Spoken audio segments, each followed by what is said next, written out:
બનાસકાંઠા સહિત થરાદમાં ભારે વરસાદ વરસ્યો અને તેના કારણે અનેક મકાનો છે તે પણ જળમગ્ન થયા હતા। જે ઘરવખરી છે તેને પણ નુકસાન છે તે પહોંચ્યું છે। થરાદના જે આ દ્રશ્યો છે આપ જોઈ શકો છો કે થરાદમાં આ પ્રકારની પરિસ્થિતિ છે અને તેના કારણે સતત 4 દિવસથી પાણી છે આ રીતે ઘરોમાં પણ ભરાયા છે અને તેના કારણે ઘરવખરી છે જે અલગ અલગ જોઈ શકાય છે કઈ રીતે ઘરવખરી છે તેને નુકસાન છે તે પહોંચ્યું છે। તે પછી પાણીનો જગ હોય કે પછી અલગ અલગ જે ઘરકામ માટેના જે સાધનો હોય તેને પણ નુકસાન પહોંચ્યું છે। કુલર છે તે પણ હવે સંપૂર્ણ પાણી ભરાવાના કારણે નુકસાની થયું હોય તે પ્રકારના દ્રશ્યો છે તે જોવા મળી રહ્યા છે। તમામ જગ્યાએ પાણી જ પાણી છે તે જોવા મળી રહ્યું છે।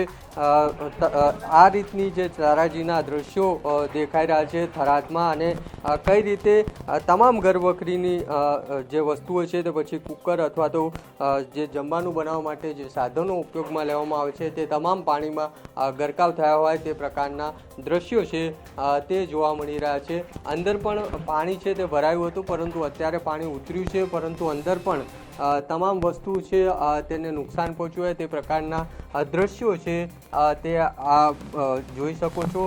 એટલે જે રીતે અનરાધાર વરસાદ વરસ્યો અને ત્યારબાદ ન માત્ર મુખ્ય બજારો પરંતુ ઘરોમાં પણ પાણી ભરાયા અને તેના કારણે આ પ્રકારની પરિસ્થિતિ છે તે ઊભી થઈ અને અનેક લોકોની ઘરવખરી હોય દુકાનો હોય તેને નુકસાન પહોંચ્યું છે। મકાન માલિક છે તેમની સાથે વાત કરીશું।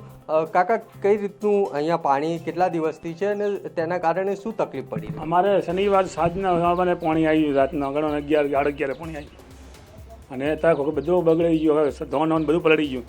અત્યારે રામજી મંદિરના આવે અહીંયાથી અમે ખાવા અહીંયા આજુબાજુના કેટલા ઘરોમાં આ રીતે આજુબાજુમાં 5 થી 10 ઘર છે દેખો બાજુમાં બધે ઘરમાં પાણી છે। અત્યારે બધાના ઘરમાં પાણી ભરેલું પડ્યું છે। કોઈને ખાવાનું ધોન બધું બગડી ગયેલું છે। શું તમારે પ્રશાસનને શું અપીલ છે? અમારે પ્રશાસન કે પાણીનો નિકાલ કરે અને કોઈ સહાયતા કરે એ વસ્તુ કરે સારી વાત કહેવાય। આ રીતે જે રહીશો છે તે પાણી જે 2015 દરમિયાન પૂર આવ્યું હતું તે સમયે ભરાયું હતું ને ત્યારબાદ 2025માં આ પ્રકારની ફરી પરિસ્થિતિ થઈ છે। ત્યારે આ પ્રકારની પરિસ્થિતિ ભવિષ્યમાં ના ઉદ્ભવે તેવી માંગ લોકો કરી રહ્યા છે।